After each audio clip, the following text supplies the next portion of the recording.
अस्सलाम वालेकुम viewers, welcome to the medical lectures. So आज हम पढ़ेंगे ब्लड और इसकी कंपोजिशन के बारे में कि ब्लड जो है उसमें जितनी भी चीज़ें मौजूद है उसको हम वन बाय वन डिटेल से डिस्कस करेंगे। तो आते हैं ब्लड की तरफ। तो ये एक रेड कलर की जो है फ्लूइड है, लेकिन इसका ये फ्लूइड जो है ये एक कम्प्लेक्स फ्लूइड है जिसमें मुख्तलिफ़ किस्म की चीज़ें मौजूद है। तो ब्लड क्या है? ये कम्प्लेक्स कनेक्टिव टिश्यू है, यानी कनेक्टिव टिश्यू है जिसमें बहुत सारे चीज़ें जो है वो मौजूद है, जो हम वन बाय वन आगे डिस्कस करेंगे। इसका जो है ये बॉडी में सर्कुलेट कर रहा होता है, जितनी वेसल्स वीन्स वगैरह है उसमें ये सर्कुलेशन करता है। और हम फंक्शन में इसका फंक्शन जो है वो आगे डिस्कस करेंगे। लेकिन ये जो है सप्लाई करता है एसेंशियल सब्सटेंस, बॉडी में जितनी भी एसेंशियल सब्सटेंस है, न्यूट्रिएंट्स है, गैसेस है, हार्मोन्स वगैरह, ये जो है ट्रांसपोर्ट कर देता है सेल को। ठीक है, for example nutrient, gases, hormones. और ये भी याद रखिए कि जितनी भी वेस्ट सब्सटेंसेस है वो सेल से जो है आउटसाइड उसको जो है सेल से रिमूव कर देते हैं। ठीक है, अब ब्लड की कंपोनेंट्स की तरफ आते हैं कि ब्लड में कौन सी चीज़ें मौजूद है, कितने मकदार में मौजूद है और उसकी फ़ंक्शन क्या है। तो ब्लड में हमारे साथ दो मेन चीज़ें मौजूद है, एक है प्लाज्मा और दूसरा है ब्लड सेल। प्लाज्मा जो है ये 55% ब्लड में प्लाज्मा 55% मौजूद होता है और ब्लड सेल्स जो है वो 45% मौजूद होता है। फॉर एग्ज़ाम्पल हम ये एक अगर आप ब्लड को सेंट्रीफ्यूज करें एक ट्यूब में, तो उसमें दो चीज़ें नज़र आएँगे, दो कलर की चीज़ें नज़र आएँगे। एक डार्क रेड होगा और दूसरा जो है वो येलो कलर का होगा। ये जो डार्क रेड वाला होगा ये ब्लड सेल्स होंगे और ये जो येलो कलर का होगा ये हमारे साथ क्या होगा? प्लाज़्मा। और इस इन दोनों के दरमियान, यानी ब्लड सेल और प्लाज़्मा के दरमियान एक वाइट सा कोट बन जाता है जिसको हम बफी कोट कहते हैं, और वो हम आगे डिस्कस करेंगे। लेकिन ये बेसिकली ल्यूकोसाइट और प्लेटलेट्स होते हैं। ये जो बफी कोट बना होता है ये ल्यूकोसाइट और प्लेटलेट से बना होता है। तो प्लाज़्मा 55% है। प्लाज़्मा को डिस्कस करते हैं। याद रखिए कि plasma largest part of the blood है, क्योंकि ये 55% ब्लड में मौजूद होता है और इसका कलर येलो कलर होता है। और ये क्या करता है? ये ट्रांसपोर्टेशन करता है सेल को, यानी न्यूट्रिएंट्स जो है, जितनी भी चीज़ें हैं वो प्लाज़्मा ट्रांसपोर्ट कर देता है सेल को। और जितनी भी वेस्ट है वो सेल से जो है रिमूव कर देता है। और ये H2O जो है, यानी वाटर, साल्ट्स, न्यूट्रिएंट्स, एंजाइम वगैरह, ये प्लाज्मा जो है ट्रांसपोर्ट कर देता है उसको। अब प्लाज्मा में जो है और भी बहुत सारी चीज़ें मौजूद है, जिसमें वाटर है, यानी प्लाज्मा जो है 91 से लेकर 92% वाटर से बना होता है। और इसमें जो है प्लाज़्मा में, यानी प्लाज़्मा में सॉलिड्स भी मौजूद होते हैं 8 टू 9%, और इसमें गैसेस भी मौजूद होते हैं।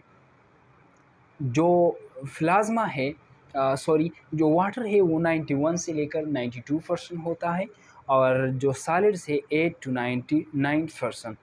तो ये जो सॉलिड्स है वो भी दो किस्म के होते हैं, एक ऑर्गेनिक सॉलिड्स होते हैं और एक इनऑर्गेनिक। ये दोनों जो है, यानी ऑर्गेनिक और इनऑर्गेनिक जो सॉलिड्स है, ये 2 टू 3% प्लाज्मा में मौजूद होते हैं। जो ऑर्गेनिक है वो बहुत सारे जो है इसमें मौजूद होते हैं, यानी प्लाज्मा प्रोटीन होते हैं, एनफियन कंपाउंड्स होते हैं, कार्बोहाइड्रेट्स होते हैं, इस तरह लिपिड्स हैं, नॉन नाइट्रोजन्स ऑर्गेनिक एसिड्स है। तो प्लाज्मा प्रोटीन ये जो है अहम चीज़ है यहाँ पर। प्लाज्मा प्रोटीन, इसमें 3 किस्म के प्लाज्मा प्रोटीन हैं, ज़्यादा है लेकिन बेसिक जो है वो 3 है: एल्ब्यूमिन्स, ग्लोबुलिन्स एंड फाइब्रिनोजेन। याद रखिए कि एल्ब्यूमिन्स जो ब्लड में जो प्रोटीन मौजूद होते हैं वो एल्बुमिन, इसका फंक्शन क्या है?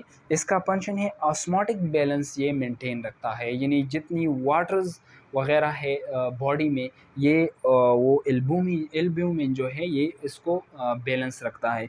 और ग्लोबुलिन जो है ये डिफेंस मैकेनिज़्म बॉडी में एज ए डिफेंस रोल अदा करता है, क्योंकि ये एंटीबॉडीज़ वगैरह जो है ये जो है इससे प्रोड्यूस होते हैं। और तीसरा जो है फाइब्रिनोजेन है। फाइब्रिनोजेन ये भी एक ग्लाइकोप्रोटीन है जो ब्लड क्लॉटिंग में हेल्प करता है। तो ये हमारे साथ ऑर्गेनिक कंपाउंड्स थे, यानी ऑर्गेनिक सॉलिड्स थे। अब इनऑर्गेनिक सॉलिड्स की तरफ आते हैं, तो इनऑर्गेनिक सॉलिड्स भी दो किस्म के होते हैं, एक कैटाइंस और एक इनाइंस। तो ये हमारे साथ सोडियम, पोटाशियम, कैल्शियम, मैग्नीशियम ये कैटाइंस है। इस तरह क्लोराइड, बाइकार्बोनेट वगैरह जो है ये हमारे साथ क्या है, ये एनाइंस जो है प्लाज्मा में मौजूद होते हैं। अब यहाँ पर जो ऑर्गेनिक्स है इसमें कार्बोहाइड्रेट्स भी है, मेनली ग्लूकोज होते हैं, यानी ब्लड प्लाज्मा में जो कार्बोहाइड्रेट होते हैं वो मेनली ग्लूकोज प्रेजेंट होते हैं। और जो लिपिड्स है इसमें ट्राइग्लाइसराइड, फॉस्फोलिपिड्स, कोलेस्ट्रॉल एट्सेट्रा, ये इसमें लिपिड्स मौजूद होते हैं। नॉन नाइट्रोजनस ऑर्गेनिक में fatty acids, lactic acid etcetera ये इसमें मौजूद होते हैं। अब ब्लड सेल्स की तरफ आते हैं, तो ब्लड सेल बेसिकली इसमें थ्री टाइप्स के जो है वो मौजूद होते हैं, आरबीसीज, डब्ल्यूबीसीज एंड प्लेटलेट्स।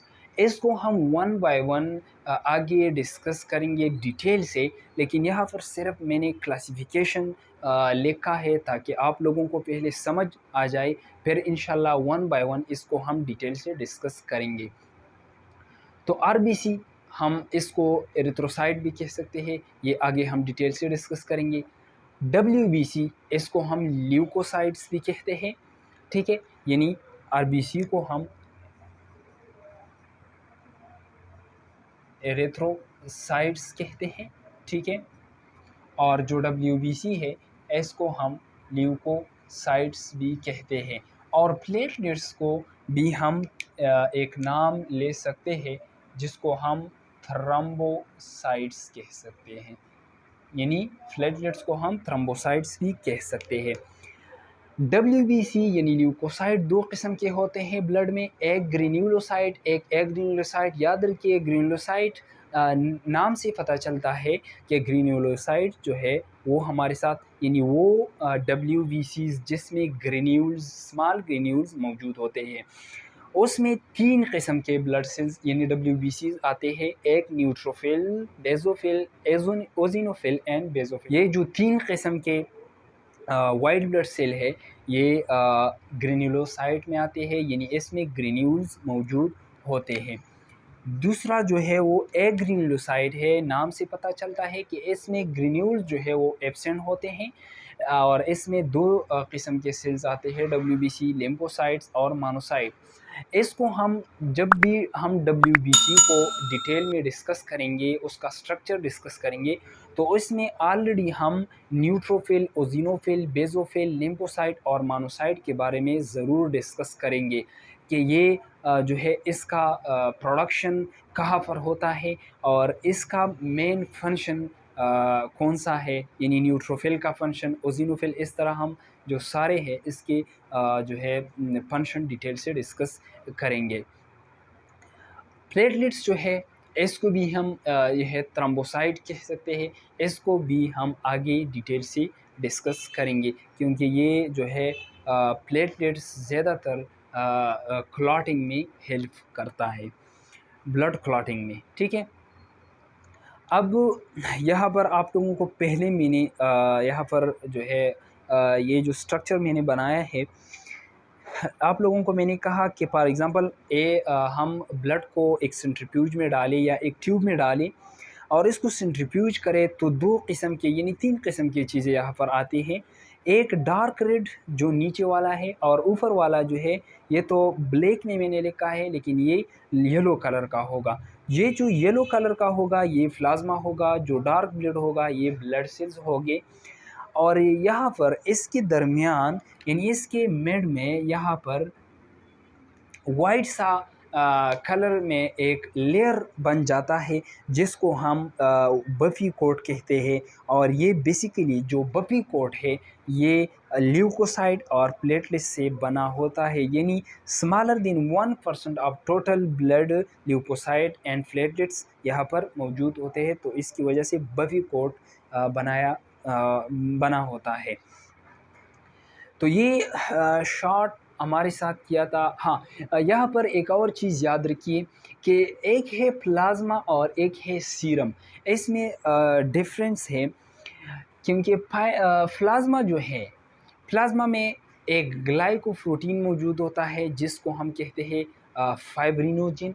और सीरम जो है इसमें फाइब्रिनोजिन मौजूद नहीं होता। ये जो इसमें मेन डिफरेंस है ये क्या है, प्लाज्मा में फाइब्रिनोजिन मौजूद होता है और सीरम में फाइब्रिनोजिन एब्सेंट होता है। यानी प्लाज्मा से जब फाइब्रिनोजिन आप रिमूव कर दे तो हमारे साथ क्या आता है, सीरम। तो ये हमारे साथ किया था जस्ट क्लासिफिकेशन ऑफ ब्लड। तो इंशाल्लाह नेक्स्ट लेक्चर में हम सारे के सारे जितनी भी आरबीसीज़ यानी डब्ल्यूबीसीज़, प्लेटेट, इसके टाइप्स, फंक्शंस डिटेल से और इसका स्ट्रक्चर डिटेल से डिस्कस करेंगे। तो ये था सिंपल ब्लड के बारे में। तो इंशाल्लाह जब ये हम डिस्कस करें यानी ब्लड, जितना भी ब्लड है इसमें जितनी भी कंपोनेंट्स है उसको हम पहले डिटेल से डिस्कस करेंगे। फिर उसके बाद हम वन बाय वन जितनी भी लैब टेस्ट है, पहले हम हेमाटोलॉजी के जितनी भी लैब टेस्ट है उसको वन बाय वन डिस्कस करेंगे। और फिर जो है जितनी भी टेस्ट है हम इसको वन बाय वन डिस्कस करेंगे। So thank you.